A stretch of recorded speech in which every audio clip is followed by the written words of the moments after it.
Merci, j'espère que vous n'avez pas trop faim et que vous avez encore un peu d'attention. Du coup, Pierre Simon m'a demandé de parler des données secondaires non sollicitées. Elles ont plusieurs noms. On parle de données additionnelles, de découvertes fortuites. Avant d'en parler, d'où est-ce qu'elles proviennent? Donc, on est dans la thématique du séquençage, donc évidemment qu'elles proviennent d'un séquençage d'un exome ou d'un génome. Donc, on en a parlé ce matin, mais du coup, vu que je vous ai fait une diapo dessus, je vous la lis. Notre génome, il est constitué de 20 000 gènes qui sont constitués de façon très schématique d'exons et d'introns. Du coup, quand on séquence le génome, on va séquencer toutes ces parties-là. Et quand on fait un exome, on ne séquence que les exons, qui sont, comme l'a dit Pierre Simon, la partie codante des gènes, mais qui ne représentent qu'1% de notre génome, les 99% étant de l'ADN qu'on considère non codant. Quand je parle aux patients, je parle de façon assez schématique. Du coup, je vais faire à peu près la même chose. Notre code génétique, c'est un alphabet à 4 lettres, ATCG. Du coup, quand on réalise un séquençage, on obtient une bibliothèque qui est propre à chaque personne. Et puis, comme ça a été dit aussi, toutes les 1000 lettres, il y a une variation génétique d'une personne à une autre. Donc, ce qui fait qu'on obtient, quand on fait un séquençage de génome, quand même 3 millions de lettres différentes. Et quand on fait un séquençage d'exome, 20 000 variations. Ces variations, elles sont vraiment de tailles différentes. Ça peut être une lettre qui manque, 2 lettres qui ont été inversées, un paragraphe entier qui manque, si je reste sur mon schéma de bibliothèque et de livres.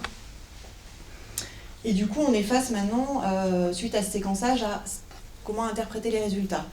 Donc, on a notre génome qu'on vient d'étudier, qu'on va évidemment comparer avec un génome de référence. Donc, on a toujours des petites stratégies qui reviennent je suis face à une variation, comment est-ce que je la classe, comment est-ce que je l'interprète. La première chose qu'on fait, c'est qu'on cède de l'ADN des parents pour savoir est-ce que cette variation, elle est héritée, est-ce qu'elle est de novo. Il y a un travail pluridisciplinaire qui est important, puisqu'il faut absolument la collaboration de biologistes, de bioinformaticiens, de cliniciens. Non, je pensais que c'était un message pour vous. Pour définir et pour arriver à classer cette variation. Donc on va avoir, pour connaître son impact, alors soit on va définir que l'impact est neutre et que du coup il n'y a aucune conséquence pour la personne, soit on est face à un impact négatif, c'est-à-dire qu'il va être responsable d'une pathologie. Et là, on va avoir les 2 catégories. Soit elle sera appelée données primaires si elles correspondent aux symptômes du patient, c'est-à-dire si on est face à une personne qui présente une déficience intellectuelle et on a fait un examen pour ça et on découvre une anomalie génétique qui prédispose à la déficience intellectuelle, on est dans le cadre d'une donnée primaire. Si par contre, on découvre une anomalie fortuitement sans relation avec l'indication de base, là, on va appeler ça une donnée secondaire. Du coup, quand on fait un examen, j'ai extrait cette petite image d'un film qui a été fait par la filière Andirard. On peut très bien avoir le premier feu qui ne s'allume pas et ne pas identifier de données primaires et toujours ne pas avoir l'explication sur, par exemple, la déficience intellectuelle qui nous a fait initier cette prescription. Mais par contre, avoir le feu des données secondaires qui s'allument et avoir mis en évidence quelque chose qu'on ne s'attendait pas.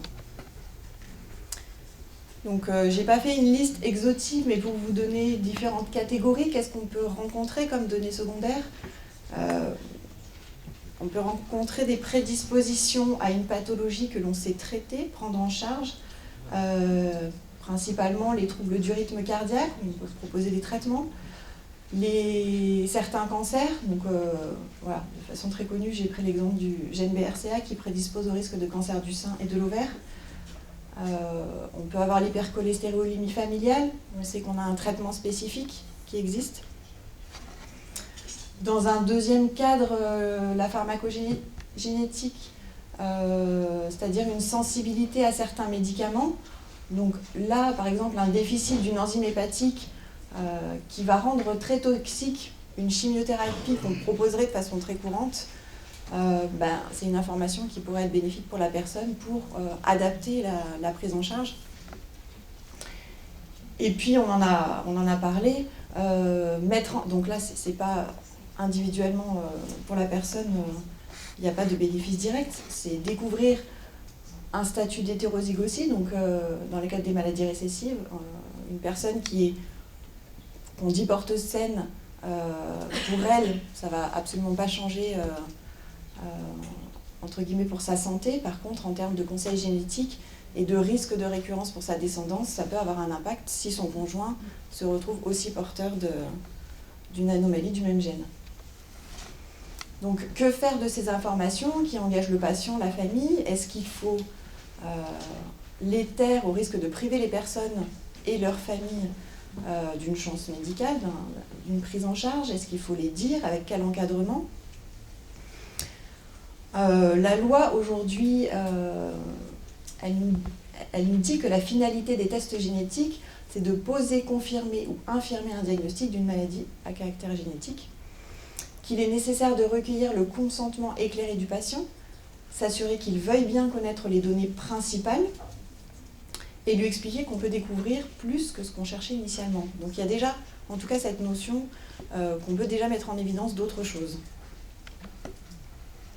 Je voulais vous présenter rapidement les résultats. Il y a un groupe de travail de la Société française de médecine prédictive et personnalisée.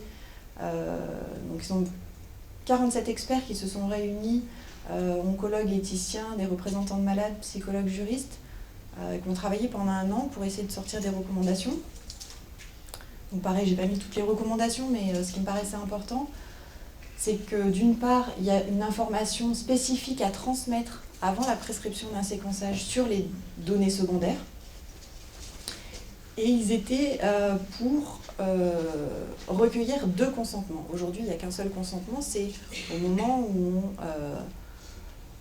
on fait la prescription du séquençage d'un exome ou d'un génome, où là, du coup, il y aurait l'information à donner sur les potentielles découvertes secondaires.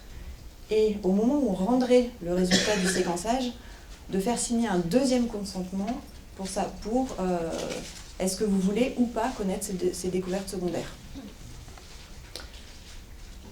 Dans le cadre des analyses somatiques, du coup, si on prend les exemples des analyses qui sont faites sur les tumeurs,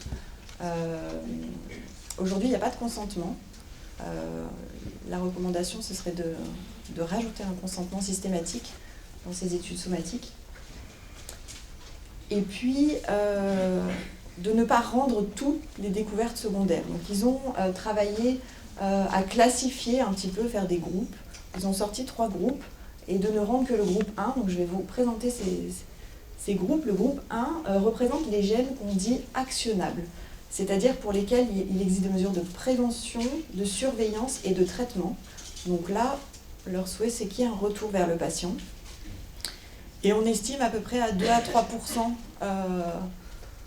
de découvertes secondaires quand on fait un séquençage d'exome. Donc là, je ne vous ai pas mis la liste des gènes, mais principalement, c'est des risques, c'est des gènes qui prédisposent à des cancers et à des troubles du rythme cardiaque. Dans le groupe 2 et 3 sont détaillés.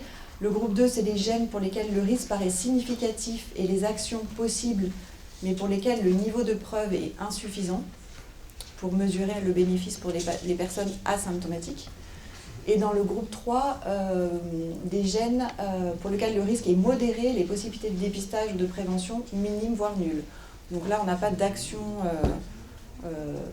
de preuve d'actionnabilité, donc pas d'intérêt de retour d'information vers le patient. Alors, j'ai rajouté où est-ce qu'on place les gènes à transmission autosomique récessive. On en parlait, on en parle beaucoup. Pour l'instant, ne sont pas inclus dans ces catégories-là.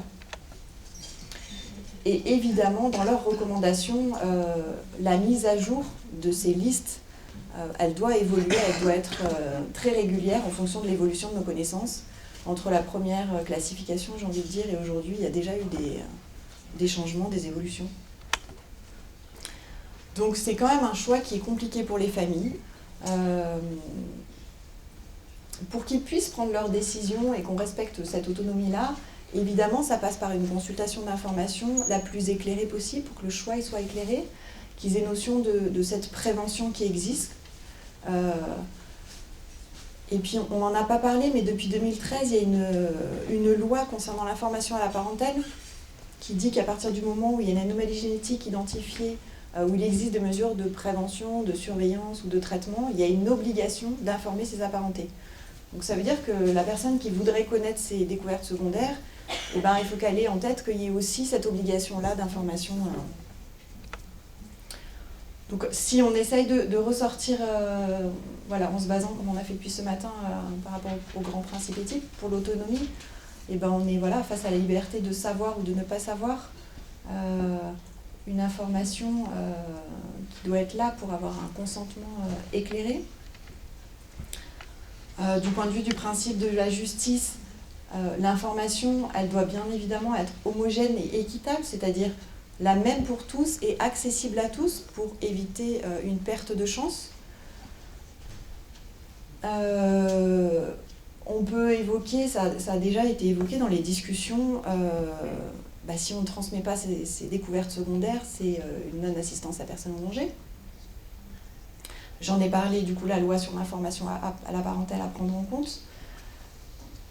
Et puis, toujours faire attention aux risques de discrimination professionnelle ou des assurances. On est souvent confronté, il n'y a pas très longtemps, j'ai un patient qui m'a rappelé en me disant que quand il a fait sa demande de prêt, voilà, il est rentré dans un engrenage et du coup, il avait très peur que ses enfants se fassent un diagnostic présymptomatique parce que voilà, c'est des notions qu'il faut vraiment faire très attention.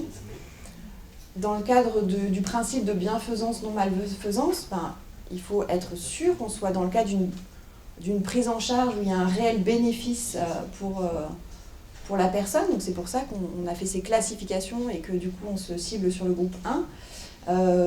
Parce que d'un autre côté, si c'est pour générer une anxiété trop importante, alors qu'il n'y a pas de bénéfice, là on glisserait vers la non-malfaisance. Juste pour finir, alors je ne sais pas si c'est en tout cas un des avis de l'Agence de biomédecine sur ces réflexions-là. Il y a le Conseil d'État qui a fait un rapport par rapport à la révision des lois de bioéthique qui a été publié en juin 2018, qui a estimé que les recherches des gènes du groupe 1 étaient problématiques. D'une part parce que le patient doit librement consentir au test dont il a fait l'objet et que on consent, je fais cet examen parce qu'il y a une déficience intellectuelle, je ne fais pas cet examen parce que je cherche autre chose. Donc ça c'est le premier point. Le deuxième point c'est que si ces anomalies elles sont recherchées dans ce cadre-là, ça devient un petit peu délicat par rapport à ce qu'on disait au principe d'égalité et du coup les personnes de la population générale qui n'en bénéficient pas. Donc le ministère de la Justice s'est lui-même appuyé sur cet avis en fait, pour désapprouver la recherche des données secondaires dans le cadre du plan France Médecine Génomique. Aujourd'hui, on est un peu dans le flou. On espère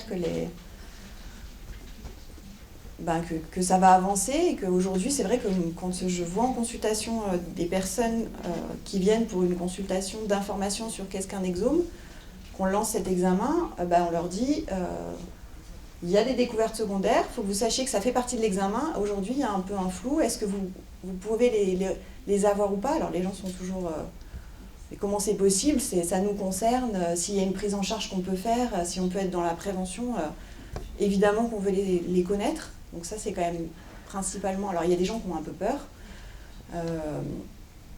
Mais voilà, après, se retrouver face à la vraie question et la signature du deuxième consentement, est-ce que vous signez, est-ce que vous voulez les avoir, c'est peut-être encore autre chose.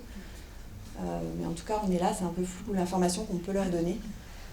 Et il y a un groupe de praticiens de l'Agence de biomédecine qui a évidemment été constitué pour continuer la réflexion sur ce sujet-là.